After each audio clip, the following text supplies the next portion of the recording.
Bapak Ibu, Saudara-saudari, umat Tuhan dimanapun Anda berada. Kita kembali lagi akan belajar bersama-sama tentang khotbah di bukit, yaitu perkataan-perkataan Tuhan Yesus yang akan memberkati kita semua. Mari kita berdoa. Bapa di sorga, dalam nama Yesus Kristus, kami akan belajar tentang perkataan-perkataan-Mu, Tuhan Yesus. Oleh dan sebab itu, urapi hamba-Mu, urapi jemaat-Mu. Biarlah saat ini Engkau yang berfirman kepada kami, karena kami sudah siap mendengarkan perkataan-perkataan-Mu. Amin. Bapak Ibu, saudara-saudari yang dikasihi Tuhan, kita akan belajar kelanjutan dari ayat yang ke-22 dari Matius pasal 5. Kelanjutannya di bagian B, yaitu siapa yang berkata kepada saudaranya kafir haruslah dihadapkan ke mahkamah agama, dan siapa yang berkata jahil haruslah diserahkan ke dalam neraka yang menyala-nyala. Bapak Ibu, saudara-saudari yang dikasihi Tuhan, salah satu panggalan khotbah di bukit yang tadi barusan saya bacakan, ini merupakan perkataan Tuhan Yesus, di mana Tuhan Yesus mau membawa kita kepada standar hidup yang baru dibanding dengan standar hidup yang lama, di mana di hukum Taurat Tuhan sudah berkata bahwa jangan membunuh, tetapi di perjanjian baru Yesus menyempurnakan firman Allah atau Taurat Tuhan dengan standar hidup yang baru, yang lebih tinggi, yaitu kalau kita berkata kepada saudara kita kafir dan kita berkata kepada saudara kita jahil, berarti kita akan dihukum di api neraka kalau kita berkata saudara kita jahil. Dan kalau kita berkata saudara kita kafir, kita akan dibawa ke mahkamah agama. Apa arti kafir dan jahil? Menurut KBBI, kafir adalah orang yang tidak mengenal Tuhan, dan jahil adalah orang bodoh atau orang yang tidak tahu apa-apa. Saudara yang dikasihi Tuhan, kita tahu bersama bahwa kitab Matius dituliskan untuk Bani Israel, suku Israel, orang Ibrani, orang Yahudi, umat pilihan Allah. Dan mereka pada saat itu menganggap suku-suku yang lain atau bangsa yang lain tidak mengenal Allah. Maka Yesus mengubah pola pikir mereka. Karena di mata Tuhan semua manusia sama, karena semua makhluk manusia adalah sama.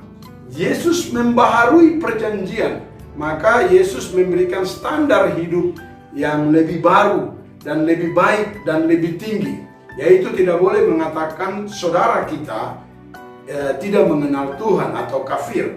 Dan yang kedua, Yesus memberikan standar hidup yang lebih baik lagi buat orang Yahudi, bahwa orang Yahudi tidak boleh mengatakan jahil atau orang lain bodoh.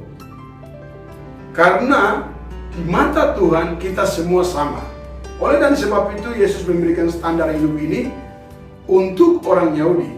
Tetapi kalau kita mau jujur, Bapak Ibu saudara-saudari yang dikasihi Tuhan, hari-hari ini ada banyak orang percaya, ada banyak orang Kristen, orang bergereja masih terjebak di bagian ini. Masih menganggap orang lain kafir, masih menganggap orang lain jahil atau bodoh. Saya bersyukur kepada Tuhan, dibukakan Tuhan dengan hal ini. Dan benar-benar saya bertobat, dan saya tidak lagi menganggap orang lain kafir dan jahil atau bodoh. Umat Tuhan dimanapun Anda berada, khususnya orang Papua, Melanesia. Beberapa waktu yang lalu di tanah Papua di tahun 2019 lalu, kita diperhadapkan dengan peristiwa yang luar biasa dan mempengaruhi menggoncang banyak orang Papua. Dengan ada perkataan-perkataan yang tidak baik yang dikeluarkan oleh saudara-saudara kita dari suku yang lain, suku yang lain di Indonesia ini. Oleh dan sebab itu saya mau beritahu bahwa kita tidak boleh membalaskan segala sesuatu perkataan yang dikatakan oleh orang kepada kita. Karena ingat, kita juga umat ciptaan Tuhan yang Tuhan ciptakan dan letakkan di atas tanah yang penuh susu dan madu ini, yang kaya raya. Dan oleh dan sebab itu, tugas kita hanya bisa mengampuni. Saudara perhatikan, kalau mereka menganggap kita bodoh dan ya kata-kata yang tidak baik, saya mau beritahu, kita hanya datang kepada Tuhan Yesus, laporkan hal ini kepada Tuhan Yesus, karena dialah hakim yang sejati. Kita hanya bilang, Tuhan, kami adalah ciptaanmu, tetapi kami dihina, kami dicaci dan dimaki dan dianggap tidak bodoh dan lain sebagainya. Karena kita tidak punya hak untuk menghakimi. Yesus Kristuslah yang mempunyai hak untuk menghakimi. Untuk itu, hai orang Papua, bersyukurlah kepada Tuhan, karena Anda hitam, Anda punya kulit hitam, rambut keriting, dan Tuhan menempatkan di tanah yang subur dan kaya. Dan karena kekayaan yang Tuhan taruh, maka orang dari berbagai daerah datang ke tempat ini.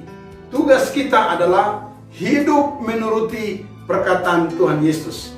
Dan kita tidak hanya memberkati orang dengan kekayaan, dengan tanah yang begitu kaya, tetapi kita akan memberkati orang dengan sungguh-sungguh, yaitu berkat sejati, di mana ada banyak orang Papua, Melanesia yang hidup menurut jalan yang Tuhan tunjukkan. Dan semua orang, semua mata akan datang, mereka tidak hanya melihat kekayaan, tetapi mereka akan diberkati ketika melihat ada orang-orang Papua yang berhati Kristus Yesus atau berkarakter Yesus Kristus. Tuhan memberkati Anda dimanapun Anda berada.